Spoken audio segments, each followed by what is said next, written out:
الحمد لله رب العالمين حمدا يوافي نعمه ويكافئ مزيده.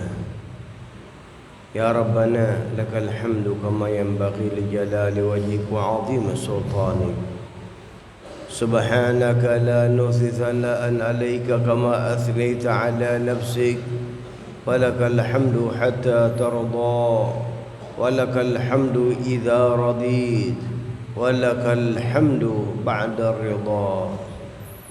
وأشهد أن لا إله إلا الله وحده لا شريك له شهادة يعرب بها اللسان، أما تضمنه الجنان من التصديق بها والإذعان. وأشهد أن سيدنا محمدا العبد الصادق في قوله وفعله، المبلغ عن الله ما أمره بتبليغه من فرضه ونفله، عبد أرسله الله للعالمين بشيرا ونذيرا. اللهم صل وسلم على سيدنا محمد طيب القلوب ودوائها وعافية الأجسام وشفائها ونور الأبصار وضيائها وقوت الأرواح وغذائها وعلى آله وصحبه أجمعين. أما بعد فيا أيها الناس اتقوا الله حق تقاته ولا تموتن إلا وأنتم مسلمون. وقال الله سبحانه وتعالى فإذا فرغت فانصب وإلى ربك فارغب. Hadirin sidang Jumat yang mendapat kemuliaan dari Allah yang maha memberi kemuliaan kepada hamba-hambanya, yang hamba tersebut mereka adalah hamba yang telah mengabdikan dirinya kepada Allah, dan itulah asal daripada penciptaan kita manusia. Wa ma khalaqtul jinna wal insa illa liya'budun. Tidaklah Allah ciptakan manusia dan jin kecuali untuk mengabdi, beribadah, menyembah, kenal kepada Allah Subhanahu wa taala.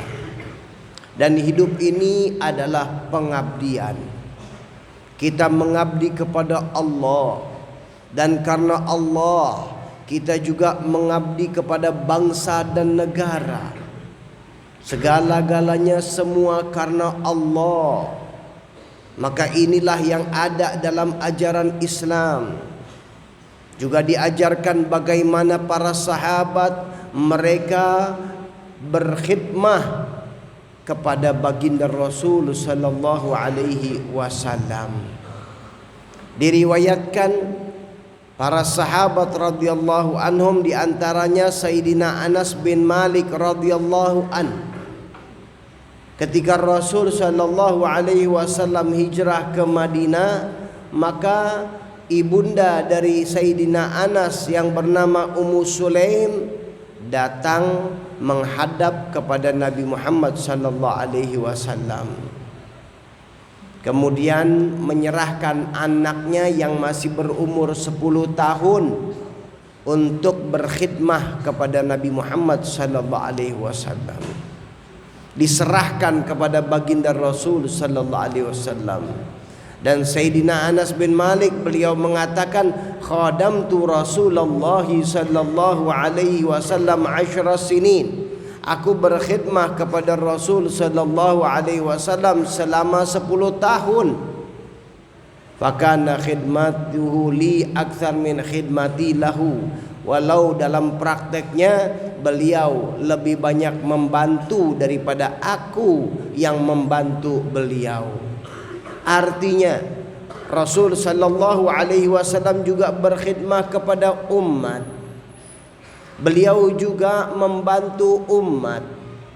Dan alangkah mulia Maka dari itu baginda Rasul sallallahu alaihi wasallam menjelaskan, sayyidul qaum khadimuhum, pimpinan satu daerah, pimpinan satu kelompok, mereka adalah orang yang berkhidmah kepada kelompok tersebut.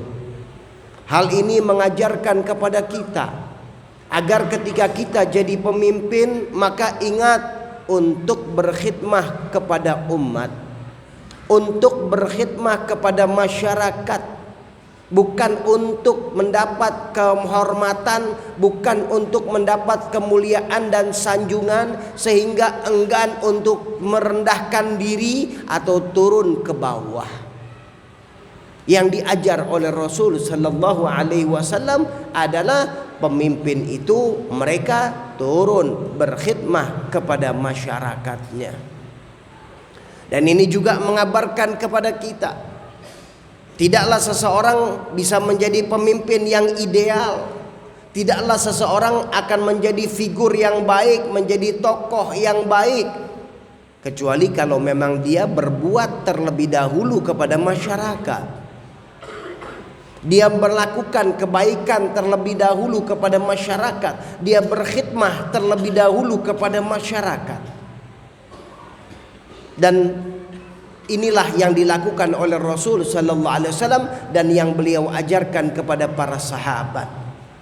Sayyidina Anas bin Malik, Sayyidina Abdullah bin Mas'ud, beliau urusan siwaknya Nabi dan sendalnya Nabi itu khusus untuk sendalnya Nabi. Jadi kalau Nabi jalan, itu sendalnya ketika beliau berhenti ada yang pegang.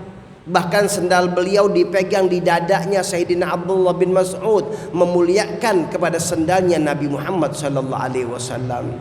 Belum lagi urusan daripada kendaraannya Nabi, itu ada sahabat yang berkhidmah. Urusan kasur ada sahabat yang berkhidmah. Urusan rumah tangganya Nabi ada sahabat yang berkhidmah. Artinya khidmah ini adalah salah satu ajaran yang ada di dalam Islam. Bahkan khidmah ini adalah satu metode untuk membentuk karakter kepribadian seorang.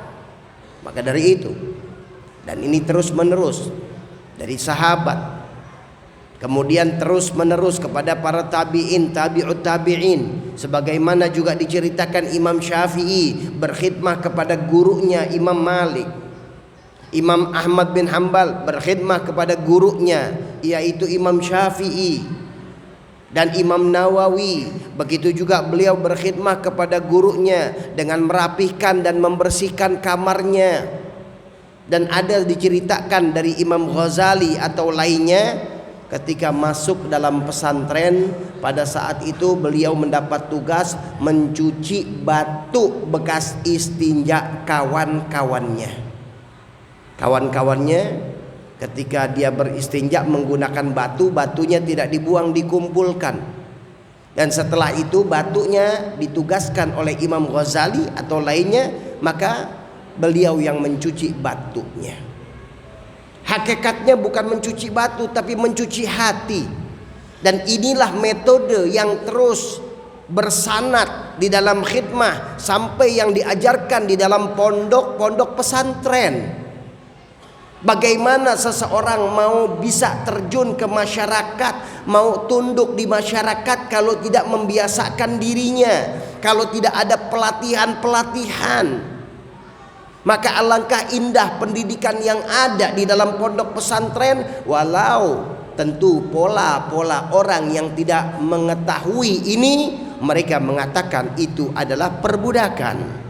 Biarkan itu jalan mereka, tapi katakan qul hadhihi sabili, katakan kepada mereka inilah jalan kami, jalan yang diajar oleh Rasul, jalan yang diajar oleh para sahabat, jalan yang diajar oleh para ulama. Sungguh khidmah itu untuk membentuk kepribadian watak para santri. Maka dari itu ketika mereka terjun di masyarakat, mereka tidak kaku di dalam membantu yang ada, membantu di masyarakat, membantu kawan, membantu tetangga. Dan inilah yang sesuai dengan apa yang ada di dalam kebiasaan dan adat yang ada di dalam bangsa kita, bangsa Indonesia yang terkenal dengan bangsa yang gotong royong. Bukankah dahulu kita lihat apabila ada seorang lagi membangun rumah, maka tetangganya tidak bisa kalau diam saja. Mereka mengambil andil, entah itu membantu, entah itu menyiapkan kopi, menyiapkan makanan atau bantuan lainnya. Ini yang ada di dalam adat kita yang tidak boleh dibuang. Dan ini adalah satu keunggulan yang kita miliki. Jangan sampai kita tercemar dengan pemahaman-pemahaman kapitalis. Segala-galanya harus diukur dengan uang, sehingga negara kita yang punya kebiasaan akhlak baik, keistimewaan yang baik akan tercemar dengan cara-cara seperti ini. Ada waktunya kita berbisnis dan ada waktunya kita bersosial. Hadirin rahimakumullah, mari kita hidupkan kebersamaan kembali. Yang ini merupakan ciri daripada bangsa kita. Mari kita bersatu, mari kita saling gandeng tangan, meninggalkan suudzon, buruk sangka, meninggalkan rasa sombong, mengecilkan orang lain, menganggap orang lain lebih rendah daripada dirinya. Maka ketahuilah ini adalah satu pekerjaan dosa yang baginda Rasul sallallahu alaihi wasallam beliau menyatakan, bihasbi imri'in minasyarri ayyahqira akhahul muslim. Cukup satu keburukan dosa buat seorang muslim apabila dia meremehkan muslim yang lain. Maka tidak memandang kaya, miskin, tua, muda, tidak boleh ada merendahkan. Mudah-mudahan kita semua satu hati, kita semua saling bergandeng tangan, kita semua saling berjalan bersama di dalam menuju ke gerbang keridhaan Allah dan berkhidmah kepada agama, berkhidmah kepada nusa bangsa, berkhidmah kepada umat Nabi Muhammad sallallahu alaihi wasallam. Amin ya rabbal alamin. Ibadallah, Allah subhanahu wa ta'ala yaqul wa biqawli yahtadil muhtadun bismillahirrahmanirrahim inna a'tainakal kautsar fasalli li rabbika wanhar inna syani'aka huwal abtar. Barakallahu li wa lakum bil Qur'anil azim wa nafa'ani wa iyyakum minal ayati wa dzikril hakim wa taqabbala minna tilawatahu innahu wasamil alim fastaghfiru innahu huwal ghafurur rahim.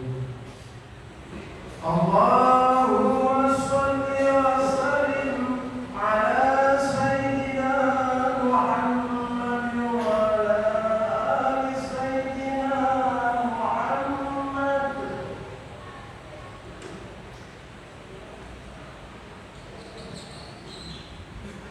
Alhamdulillahi rabbil alamin wal aqibatu lil muttaqin wa la udwana illa 'alal zalimin. وأشهد أن لا إله إلا الله وحده لا شريك له وأشهد أن سيدنا محمدا عبده ورسوله أرسله بالهدى ودين الحق ليظهره على الدين كله ولو كره الكافرون. اللهم صل وسلم على سيدنا محمد صلاة تغفر بها الذنوب وتصلح بها القلوب وتنطلق بها العصوب وتلين بها الصوم وعلى آله وصحبه ومن لمنسوب. أما بعد فيا أيها الناس اتقوا الله حق تقاته ولا تموتن إلا وأنتم مسلمون واعلموا أن الله سبحانه وتعالى أمركم بأمر بدأ فيه بنفسه وثنى بملائكة المسبحة بقدسه فقال تعالى ولم يزل قائلا عليما إن الله وملائكته يصلون على النبي يا أيها الذين آمنوا صلوا عليه وسلموا تسليما. اللهم صل وسلم على سيدنا محمد وعلى آل سيدنا محمد كما صليت على سيدنا إبراهيم وعلى آل سيدنا إبراهيم وبارك على سيدنا محمد وعلى آل سيدنا محمد كما باركت على سيدنا إبراهيم وعلى آل سيدنا إبراهيم في العالمين إنك حميد مجيد. وارض اللهم عن أصحاب رسول الله خصوصا الخلفاء الراشدين سيدنا أبو بكر وعمر وعثمان وعلي وستة الباقين ورضي الله عنهم أجمعين. اللهم اغفر للمسلمين والمسلمات والمؤمنين والمؤمنات الأحياء منهم والأموات يا قاضي الحاجات ويا كافي المهمات يا رب العالمين. اللهم عافنا واحفظنا وانصرنا وفرج عنا والمسلمين. اللهم أصلحنا وأصلح من في صلاحه صلاح الإسلام والمسلمين، ولا تهلكنا وأهلك من في هلاكه صلاح الإسلام والمسلمين. اللهم ادفع وارفع عنا وعن المسلمين الأذى والبلاء والغلاء والزنا والزلازل والفتن والمحن ما ظهر منها وما بطن برحمتك يا أرحم الراحمين يا أرحم الراحمين يا أرحم الراحمين. عباد الله، إن الله يأمر بالعدل والإحسان وإيتاء ذي القربى وينهى عن الفحشاء والمنكر والبغي يعظكم لعلكم تذكرون. فاذكروا الله العظيم يذكركم واشكروه على نعمه يزدكم ولذكر الله أكبر.